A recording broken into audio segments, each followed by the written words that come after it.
Remedy. I'm here. It's a little hardcover book. Out of print book, actually. It has a picture of a fairy on the cover. It is called Country Remedies by Karen Thiessen.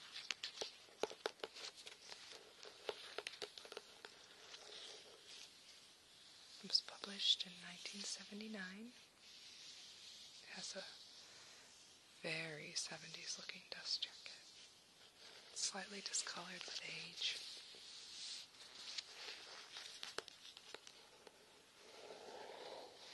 Came to me as a gift from our neighbors when they moved away and they were getting rid of stuff. It's full of neat remedies and folklore.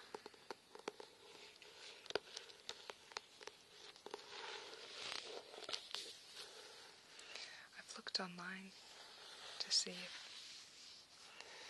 it exists as a book, or if this Karen Thiessen has written anything else. But couldn't find anything about it. I think it's just one of those funny little books. But I tell you what, I love reference books, and I especially love older ones, because when you look at the newer reference books, especially things kind of sort of post 90s, so things published in the last 13 years, I think the quality on some of these books has really gone down. You see a lot of them are just full of pictures, and they're beautiful pictures sometimes, but not so much information about things.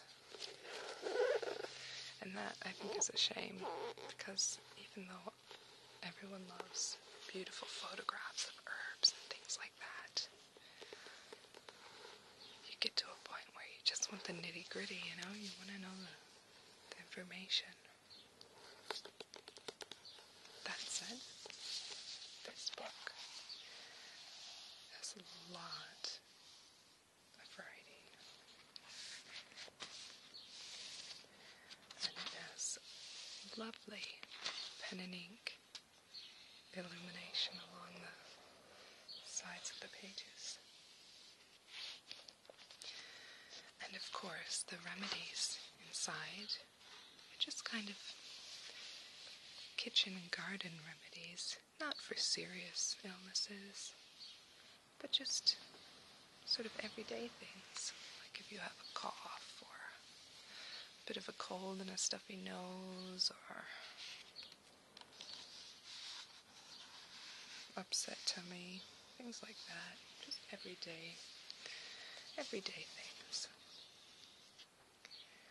One of the things I learned from this book, right, is onions for cough.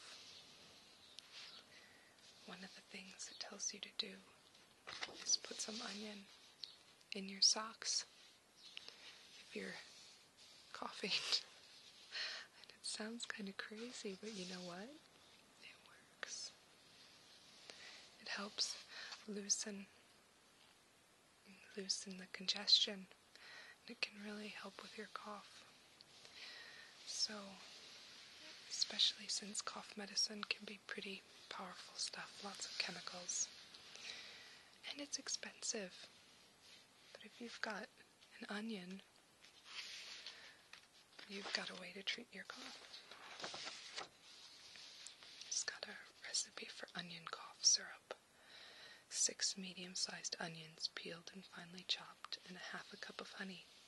Put the onions and honey into the top of a double boiler or in a basin over a pan of boiling water. Cover and simmer gently for 2 hours. Strain and take the oniony honey frequently, preferably warm. You know, sometimes these kinds of remedies don't taste so good, but if it works, is a recipe I use all the time from this book for barley water. I love barley water. It says, there was always a jug of barley water in the fridge when I was a child. With the addition of lemon and honey, it was a favorite and refreshing drink. As a traditional beverage for invalids and children, it is also good for feverish conditions and infections of the respiratory organs and general chestiness. Barley water can be used to dilute cow's milk for young infants as it prevents the formation of hard lumps of curd in the stomach. Well, I don't know. Maybe that's what they said in 1979. I would not do that for a baby. That said, for children and grown-ups and anybody, barley water is really tasty. The recipe says 1 tablespoon pearl barley, 1 1/4 pints or 3 cups of water. So you wash the barley in a sieve under running water and then you soak it overnight in the 3 cups of water. Then you bring it to the boil and simmer gently, stirring constantly until the barley is soft and the liquid reduced by 1/3. Then you strain it. Then you salt, lemon juice, or honey can be added to taste. So, and you can eat the barley, though. Every time I make barley water, I think I'm going to make a barley salad, and then I never do it. I just drink the barley water, usually with honey. When I had the flu in January, just after Christmas, I felt so terrible. Barley water was the only drink that I found soothing. It's kind of thick. You should try it. It's very, very refreshing. But if you've got kind of a sore throat, I found that it coated it a little bit, and I found that really nice. So I routinely, if I feel a little bit icky, I make some barley water, and if I can't soak it overnight because I'm impatient, then I don't. I just soak it as long as I care to. But barley is also very nutritious, and I believe it's got lots of B vitamins. I could be wrong about that, but it's just a nice thing to drink that's good for you.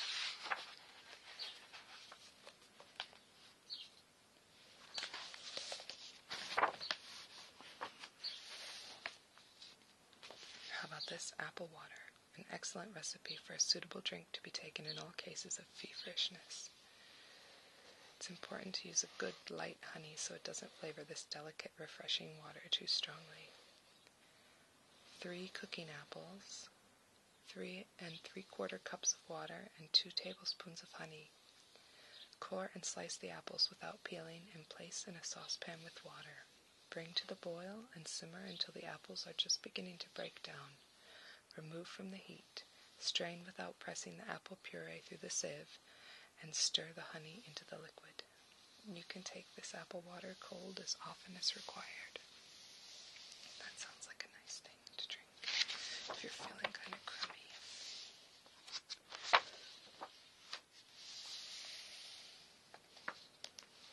Ooh, how about this? Lavender vinegar. To make this refreshing toilet water, which, if applied to the temples, can bring you great relief from headaches caused by fatigue and exhaustion. 1 3/4 cups dried lavender flowers. 1 1/4 cups cider vinegar. 1 1/4 cups rose water. Place the lavender flowers in a screw-top jar. Pour on the vinegar and leave for a week in a cool, dark place, shaking vigorously every day. At the end of this time, strain the vinegar through the sieve lined with muslin and stir in the rose water. Bottle and use as required.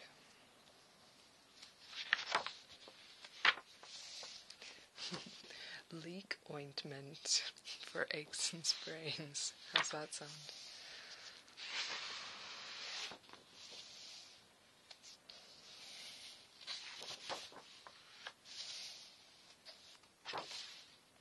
There's lots of stuff in here. lots of poultices.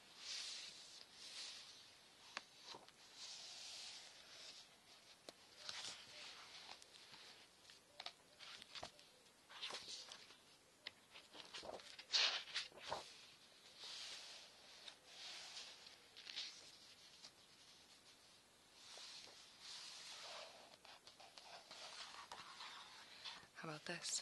I don't have freckles, but lots of people do. Dandelion freckle bleach. It's just freshly opened dandelion flowers and water.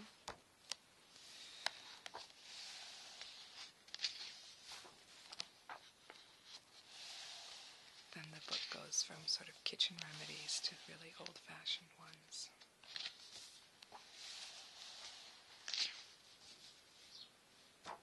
Cider vinegar, honey, and warm water as a cough mixture.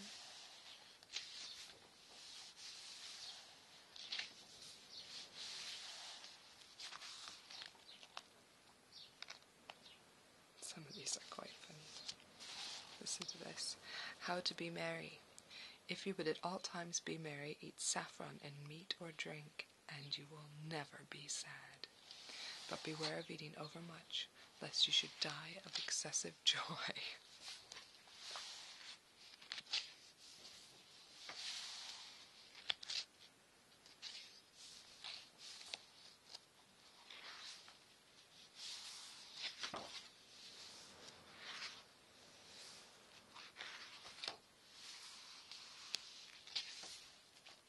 At the end of the book are a bunch of funny magic spells, just presented as a sort of interesting novelty.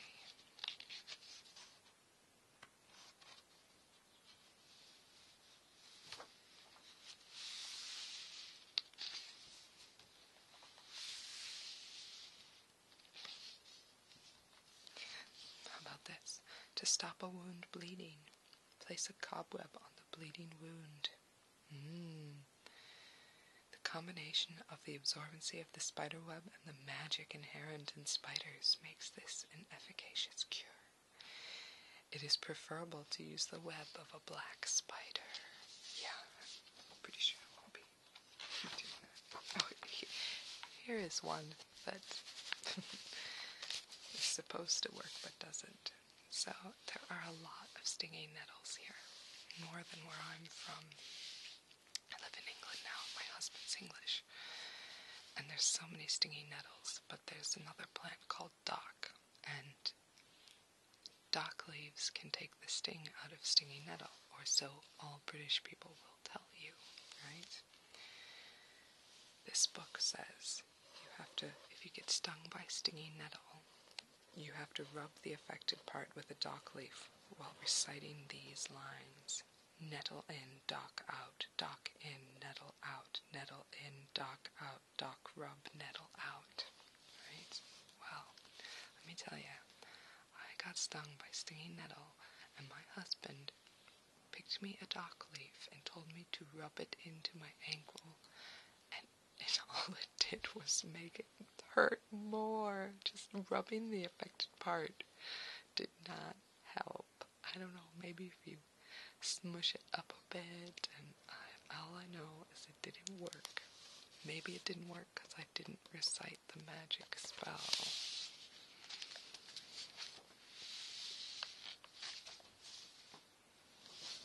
How about this? A charm against magic. Coral was greatly prized as a charm against magic, and coral beads were often hung around babies' necks for protection from the evil eye.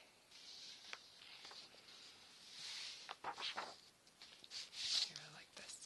An ancient cure for pimples.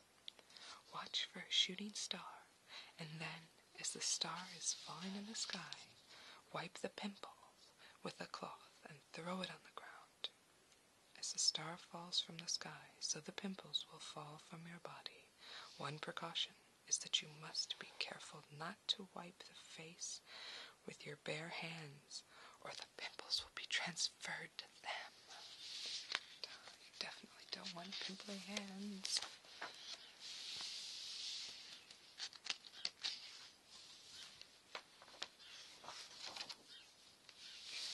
sea holly candy to increase seductiveness.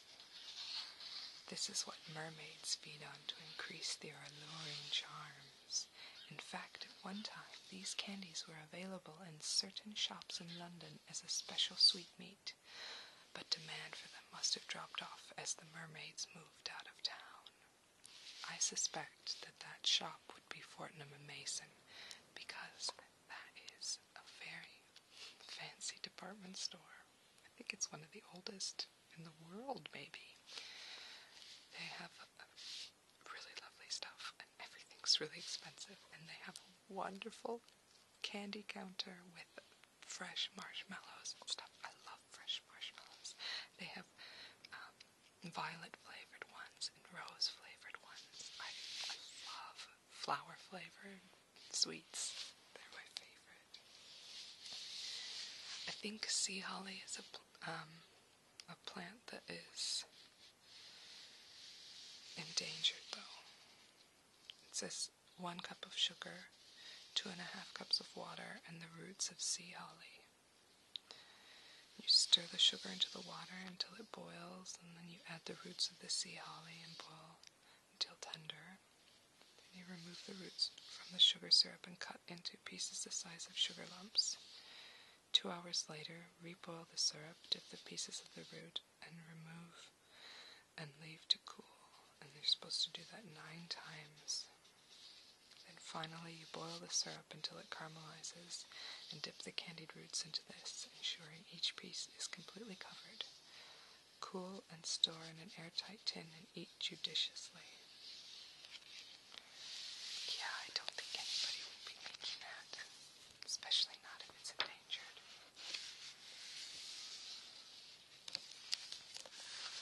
The end of the book has a list of suppliers. I know at least 2 of these suppliers still exist because I have seen their products and I have even purchased. Baldwin's Herbs. That is a place where I get essential oils from, and herbs, but mostly tinctures. Things like chamomile tincture and cranberry root and stuff like that. Some basic ones. Culpeper I've heard of too, but these other ones I've